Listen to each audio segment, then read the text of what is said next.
Hi friends, this is DiAnn, and I am so excited to tell you a little bit about Lethal Standoff. In fact, what I'm going to do is read to you some of chapter 1 so you can get the feel of my new romantic suspense. I'm going to begin with chapter 1, and it is in Carrington's point of view. Here we go. My role as a hostage negotiator often plunged me into the evil designs of the human mind. I embrace the responsibility and possible danger because it's my identity, a one-woman battlefront determined to free others from victimization. The challenge excited me, but fear of failure stalked me. And respect for human life was my constant companion. Too often, innocent lives depended on my ability to negotiate their safe release without anyone getting hurt. The demands, rewards, and sometimes the defeats with tragic outcomes kept me awake at night. How could I have done things differently? My apprenticeship began when I was 8 years old, but thinking about those days didn't change the past. Right now, lives were in jeopardy. I'd driven 10 minutes out from a critical situation on a Wednesday afternoon when my cell phone rang.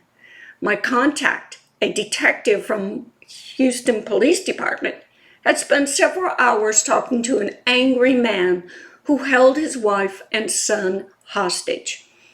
Carrington, we have the information you requested, Detective Aaron Peters said.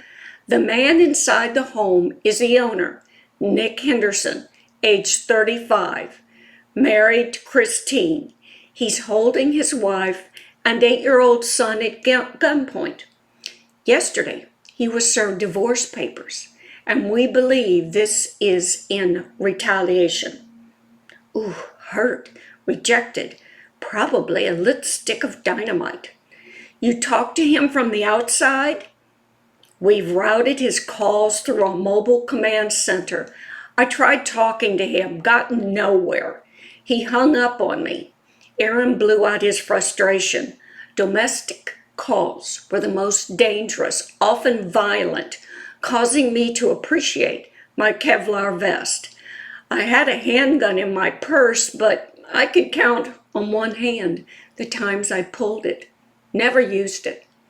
All right, I'm nearly there. SWAT in place? Yes. To have clear shots. Not an action I want to take unless necessary. Me either. What are Henderson's demands? Just to leave him alone or he'll pull the trigger on his family. Cool. Calm focus settled on me. My ability to mediate critical discussions depended on my wearing emotional blinders to the outside world. When did the problem start? The wife phoned 911 at 8 a.m. today. I don't know how long he was there before she reached out to us. We've been called here twice in the past month for domestic abuse. I glanced at my watch and it neared 4 p.m. Have HBPD negotiations been talking to him? Yes, Henderson hung up on them too. He's drinking, slurring his words, seems to have trouble concentrating.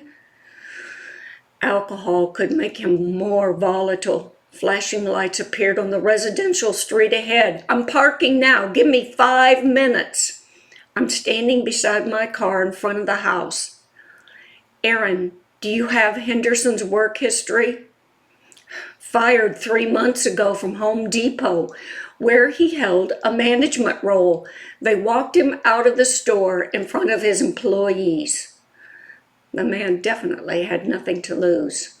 Phone in hand, I hurried from my parked truck and raced to where police cars barricaded the entrance to the street where Henderson held his family. A reporter blocked my way between vehicles. She rammed a mic in front of my face. Carrington Reed, do you think this standout will have a peaceful resolution? blood boiled. The last time I had verbally unleashed on her aggressive means to get the best story, she lied in her article about my concern for those in danger.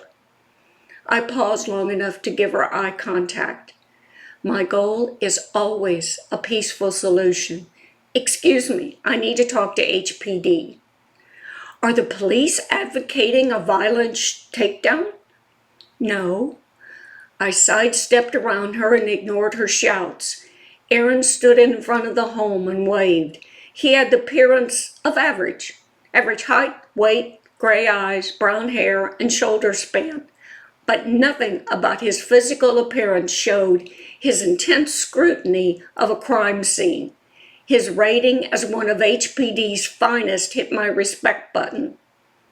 Good to see you. I'd like the man's cell number, I said. I assume my cell phone is routed through the command center too? Sure thing. He gave me the information. The wife's name is Christine. The son's name is Rand. I nodded my thanks and pressed in the digits. A man answered on the second ring.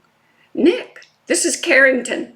I'm standing beside a police car outside your house, and I'd like to help you.